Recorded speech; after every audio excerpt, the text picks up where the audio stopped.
Yes, guys, welcome again to another episode of the Chat TV.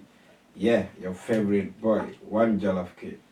You know, are you say my girl, I am? Yes, guys, thank you for joining us. Thank you for watching our channel. We appreciate your support really, really much. We appreciate you taking your time, and we never miss. We're giving you the news. Yeah, press that like button, subscribe, engage with the commenting, you know what I'm saying? We Yeah. get back to you instantly. Any comment you make, we're gonna respond back. Let us know what topic you want us to talk about. But for today, we want to talk about social care working anywhere abroad. We're not gonna say specifically where, but abroad. Yeah, you're doing care job. We, like that, we have so much stories regarding doing care job, guys. So for today, I'm gonna let my girl dive into it and give, what I'm saying, 2 cents about it herself. You know what I'm saying, because she got one to experience about it, and I'll tell you my 2 cents about what I think about it too. Yeah, what do you say, my girl? Okay, guys, yeah. So, a few years back, a lot of Africans were recruited to the UK and another, part of the world, obviously, to do care work because mainly people of the countries don't want to indulge or do the work. Okay.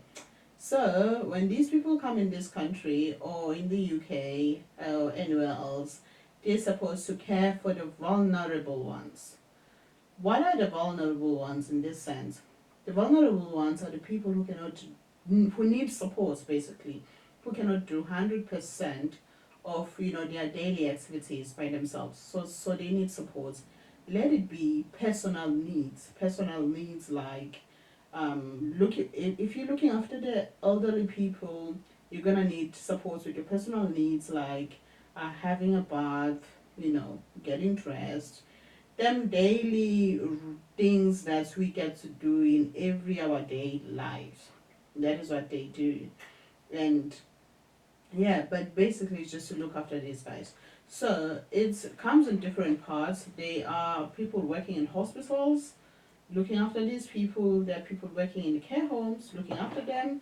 And then there are people who are doing door to door domiciliary, which that means they need to drive from one client to the other client to look after these people. So with all of this process happening, a lot of issues have arisen from the care workers and also from the people who are receiving support. Okay. Okay. Yeah. Yeah, I understand. So for me, what I understand is in the care work, there are block shift and there are it's a block shift, isn't it? Like when you if you're working in a block shift, you work, let's say, in a region, that's where you work. Like 8 till 5, maybe stick to that. But in some areas, I heard some people are working from, let's say, roughly, let's say 8 in the morning till about 9, 10, 11, 9, 10 in the evening, and they will have in between unnecessary breaks, or you can call, some will call it breaks. And also, when they break from client and going back home, they don't get paid for that, or they don't get paid from when they leave their house to the first client they go to. And usually, also, the breaks happen always when they have to drive back a long distance back home, and they don't get paid for that too. So, Mm-hmm. do you can you elaborate on those things?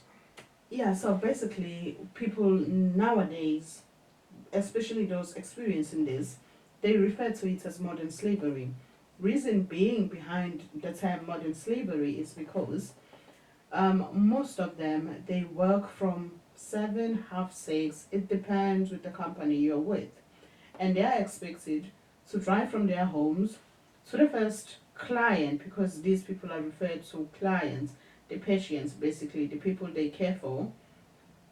They are required to drive there and then from there to the other client. However, they are not getting paid as I have started work, as somebody who has started work at 7. Okay.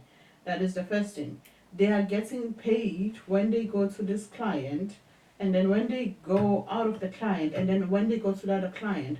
So all in all, instant, for example, all in all, they will start from 7, finish about 9 in the evening. However, they would have worked only 6 hours, 7 hours. And then you ask yourself, what the hell is that? Yeah, 100% you can ask yourself that because you are out there the whole time. But here is the thing. Basically, whole day, Yeah. 7 till 9, 7 in the morning, 7, 8 a.m. till 9 p.m. But you have done what? Let's say 7, 8, 9, 10, 11, 12, 1, 2, 3, 4, 5, 6, 7, 8, 9. That's around what? 14 hours? Exactly. But But you you did be 7 told hours, you have 8 done hours. 7 hours or 6 hours only because your hours come from the interaction you have with the client. But remember now, the interaction you have with the client is usually what? 30 minutes is usually what? 45 minutes? So to get an hour, my dear, you have to do this one 30 minutes, drive, go to the next one, do another 30 minutes. Now you have done your hour. Even though you have driven 35 minutes, even though you have driven whatever minutes you have driven, it does not count. It does not count. What count is the interaction that you have with the client. So now this frustrates people a lot because um, most of them, this, so they say, when they came into the country, wherever they are doing their care works, those are not the promises that were put on ground.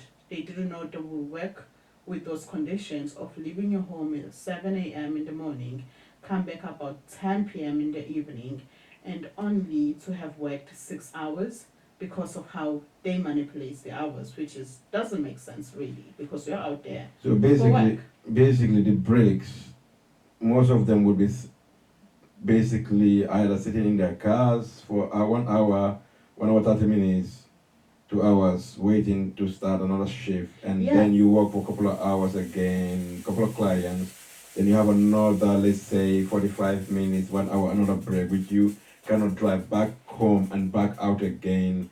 So I would say most people would then rather stay outside than to be driving back and home outside again, deal with some clients, then drive back home, then drive back out again, because that's a lot of fuel to be buying. Yeah. That's what the fuels we buy, and also some of them they even work far from their actual locations or Homes. their homes. Yeah, per se, they even work far from them. So the person will be thinking, I drove probably 45 minutes to get where I am now. I need to drive again. If I have a 2 hour break, another 45 minutes to go back home, and drive another 45 minutes Yeah, to come back home. So it really doesn't work out or doesn't balance really much. So those are the things that people get to deal with when they are doing the care work. They get to deal with starting early, finishing night. Here's the thing though, don't get me wrong, I'm not saying all of them are like that. Most of them are like that. There are companies who are doing things the right way, where you will start, in the morning and leave and finish in the afternoon or around 2 or 3. Those ones they say it's a block shift.